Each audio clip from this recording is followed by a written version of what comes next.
రాష్ట్రం అంతా నాదే అన్నాడు.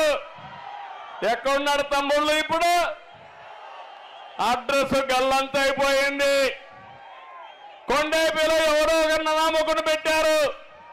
ఇప్పుడు ఆయన అడ్రస్ ఎక్కడుంది ఎత్తుక్కోవాలి మనం అందరం. ఇది రాజకీయమా అని మిమ్మల్ని అడుగుతున్నా. సమాధానం చెప్పమని మిమ్మల్ని అడుగుతున్నా.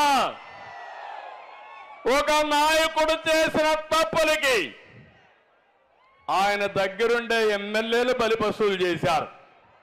ఒక చిన్న కథ ఉంది. ఒక గజ దొంగ కోర్టులో అంతా అయిన తర్వాత ఆయన గురిసి ఇచ్చేస్తారు. జడ్జి అడుగుతాడు, నీ చివరి కోరికేంటో కోరుకోమంటాడు. మా తల్లిని పిలిపించమంటాడు. జడ్జి అనుకుంటాడు, పాపం తల్లిని పిలవమన్నాడు కాబట్టి తల్లిని పిలిపించి చివరి కోరిక తీరుద్దామని పిలుస్తారు. పిలిచిన తర్వాత తల్లిని చూడంగానే గట్టిగా పట్టుకొని కొరికేస్తాడు. అప్పుడు జడ్జికి ఆశ్చర్యం వేస్తుంది. నువ్వేదో తల్లిని పిలవమంటే నేను పిలిచాను, పిలిస్తే నువ్వు ఈ పని చేసేవేంటని అడిగాడు. సార్ కానీ నేను తప్పు చేసిన మొదటి రోజు చెంప మీద ఒక దెబ్బ కొట్టి ఇది తప్పని చెప్పుంటే నేను గజదొంగ అయ్యేవాడిని కాదు. నేను తెచ్చిన దొంగ డబ్బులకి ఆనందపడిపోయి నన్ను పోవడం మొదలుపెట్టింది. నేను విచ్చలవిడిగా చేశాను.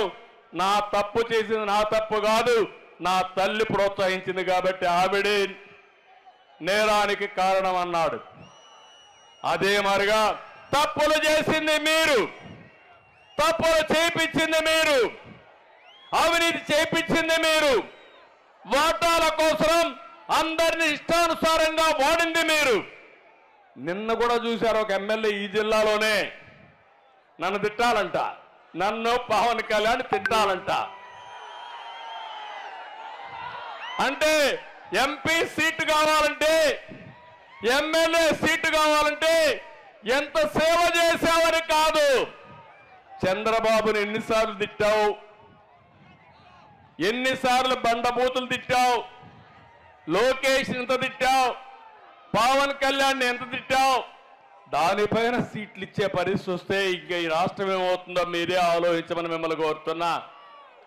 కొంతమంది ఎమ్మెల్యేలు అన్నారు, కొంతమంది ఎంపీలు అన్నారు, మాకు సంస్కారం ఉంది, నీకు సంస్కారం లేదు, మేము తిట్టాం, అవసరమైతే నువ్వు సీట్ ఎక్కిపోయినా పర్వాలేదని చెప్పారు. వాళ్ళని గట్టిగా అభినందిస్తున్నా, మీరు కూడా అభినందించాల్సిన అవసరం ఉంది. అంటే ఇవన్నీ చూసిన తర్వాత తమ్ముళ్ళు మీకు బాధ అనిపిస్తుందా లేదా అని అడుగుతున్నా.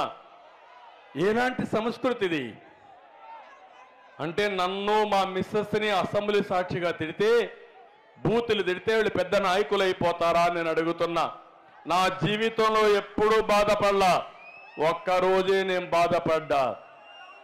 నా జీవితంలో 23 క్లేమోర్ మైన్స్ నా మీద బ్లాస్ట్ చేసినప్పుడు కూడా సాక్షాత్ వెంకటేశ్వర స్వామి నాకు ప్రాణభిక్ష పెట్టాడు. ఆ రోజు కూడా నేను భయపడలా.